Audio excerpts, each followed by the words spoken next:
Welcome back everybody to another Motorball video, and today I'm very happy to have this bike in the studio. It's the new 2024 Honda Africa Twin. Now to be fair, it is largely the same. It's the Africa Twin that we know and love, but I think for 2024 they've made some really nice little tweaks that make this bike a much better all-rounder. So look, let's head out for a ride and I'll tell you all about my key favourite features.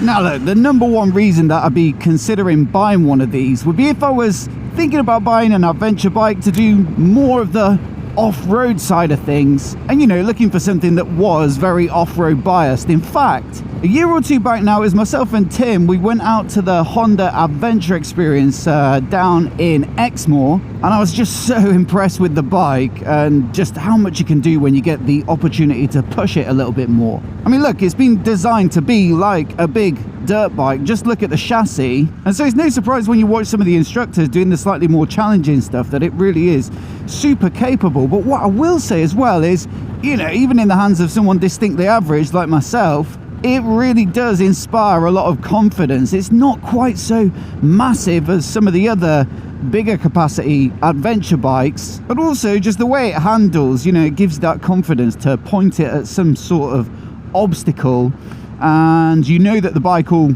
carry you through it, even if you're not an ex-Dakar champion.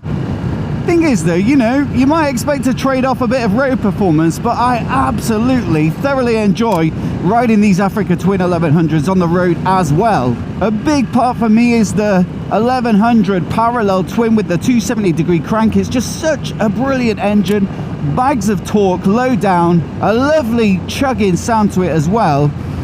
For 2024 they've made quite a few tweaks, so a higher compression ratio, they say, a new airbox design, a new exhaust design, different valve timing, different ECU settings, and the result is 7% more peak torque, which is pretty impressive. So I think it's 112 Newton meters, is it now? And I mean, for me that's definitely a good thing. Whoa! Certainly not a slow bike, and it pulls so strong in the lower revs there, and I think that's that's what I really love about it, and they've given it even more of that.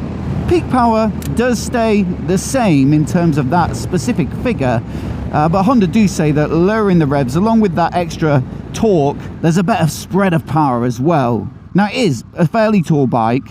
It does get the 21-inch front, the 18 at the rear, so this is never going to be sports bike levels of handling. But it's still very, very pleasant to ride, and really nice and comfy as well with this sort of spacious ergonomic. Then you've got the tech side of things. No massive changes again here, but I think it's a really solid package. You've got a 6-axis inertial measurement unit, so it gives you all of those advanced rider aids that you could ever need. Plenty of different riding modes to choose from, things like Tour, Urban, Gravel, off-road, a couple of user modes as well. Cruise control, which is a big one for me on an adventure bike where you might want to do a bit of touring and that sort of stuff as well. And then also, this isn't the most visually stimulating layout for a TFT display, but you do have the option of Apple CarPlay and I think Android Auto as well. Now I haven't got it set up today because you need to get the phone mounted somewhere and pair your headset and all that stuff, and I'm just out for a quick spin.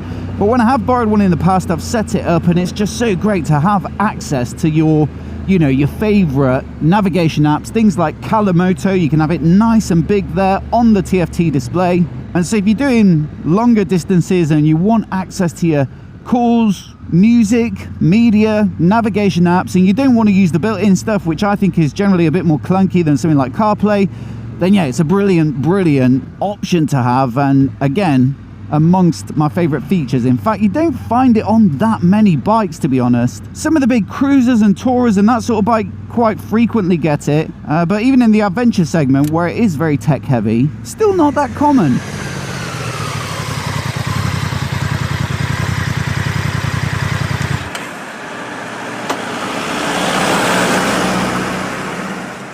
So look, plenty to like, but what about these tweaks for 2024? Well, a big one for me is the move away from tube-type tyres to the much more convenient tubeless. You see, while it's still probably a great source of debate on many an adventure forum, ultimately, I reckon the majority of riders with a puncture on the roadside have a greater chance of fixing it with a quick plug than they would getting the wheel off to patch or swap an inner tube. That said, let me know which you'd pick down in the comments below and what your preference is. But for me, this is definitely a big plus, and those new rims with the spokes that lace to the edges look pretty sweet too. Now look, this is a great opportunity to give a massive shout out to today's video sponsor, and that's Metzeler Tyres, who make the Karoo Streets that you get fitted as standard on this 2024 Africa Twin. For me, they're a brilliant all-rounder with enough contact patch to feel reassuring on the road, yet plenty of tread and knobbliness to give them that bit of off-road ability. So a versatile tyre that's perfectly matched to the intended use of this bike, but more generally, I'd say Metzeler makes some of the best tyres in the business, and they've got something for pretty much all types of riding.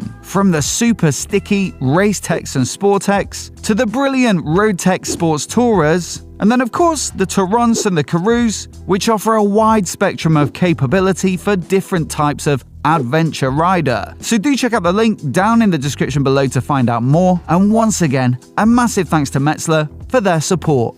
The other thing is this new 5-way adjustable windscreen, because on the previous generation standard Africa Twin, it was quite a low screen that was really focused on giving you good off-road visibility, I guess, as well as not getting in the way when you're in the standing position. Now there was, I believe, in the accessories catalogue, the option of a taller touring windscreen, but you'd basically have to, bolt the old one off and then put that one on. And so you really had to choose between off-road or on-road. This is similar to what you'll find on the Adventure Sports. Now it is two-handed, so you can't really do it on the go like you can with some other adventure bikes, but still the ability to move it up and down depending on what sort of riding you're doing, and also the ability to dial it in terms of buffer in for your height, just makes it, as I say, a much better all-rounder, because effectively you've got a big improvement to one of the biggest comfort factors when it comes to distance riding and touring.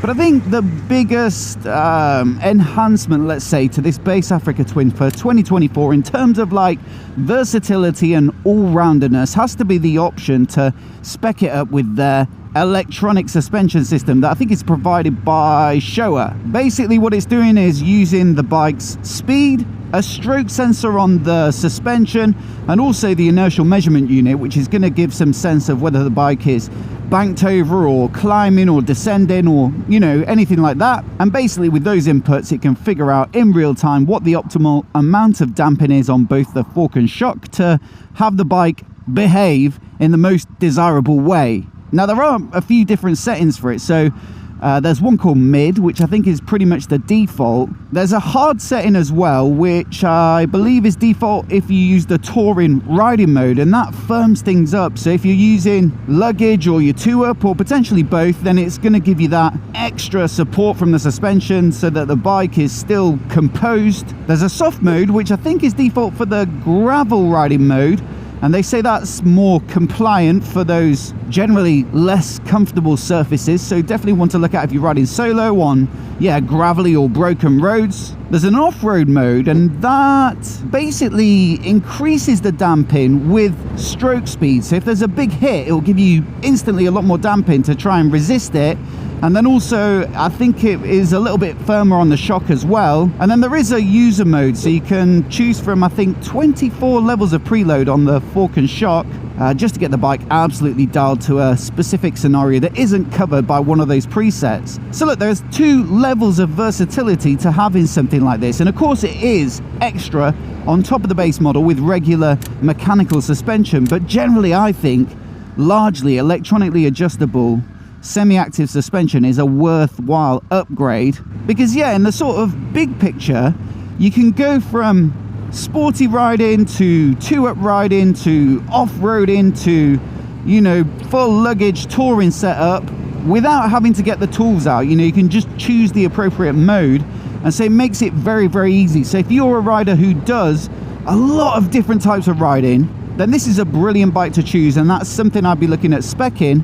But then you've also got that really short-term versatility as well, with the constant adjustment of the damping. So if you're going from smooth roads to broken roads or gravelly roads, from fast riding to slower, you know, low speed work, generally you're getting a better ride quality in each of those scenarios.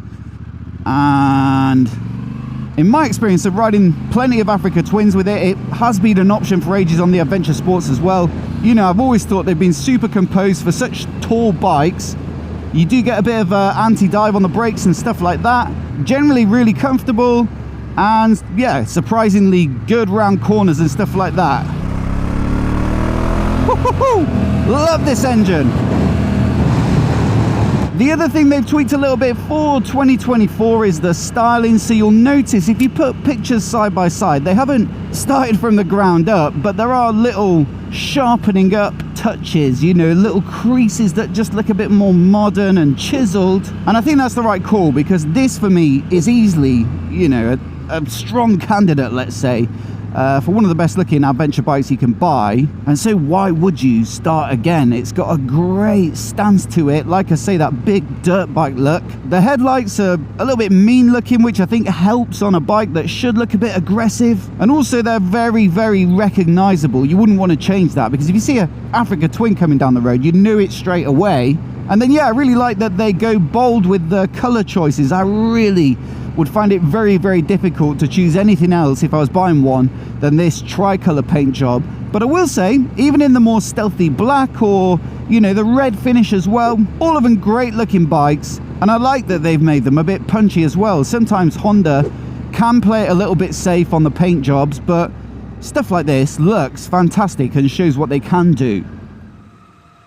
The big decision, if you've been looking to buy an Africa Twin, has always been whether to go for this base model or the Adventure Sports. Previously, this bike was much more dirt and off-road focused, whereas the Adventure Sports is a bigger adventure tourer with some extra creature comforts and features. But now, with the tubeless tyres, the 5-way adjustable windscreen, and the option of their electronic suspension package, the gap, I would argue, has become much closer and makes for an even more difficult buying decision. Now granted, individually they seem like pretty small changes, but I reckon they've made this bike a much better road bike without sacrificing anything that made it such a good off-roader. The Africa Twin has always been an excellent choice of adventure bike, and for me it just got even better, and I think of the two, this base model spec with the electronic suspension would now be my pick. As always though, I'd love to know yours, so do let me know down in the comments below. And if you like the look of this bike but perhaps fancy something much more road focused, then the NT1100 is a brilliant choice with the same engine and tech, just on a completely street bias chassis. And so I'll put my review on the screen now so you can give it a click and give it a watch in case you haven't already. And also hit subscribe if you've not already to see more of the latest motorcycle reviews like this right here on YouTube.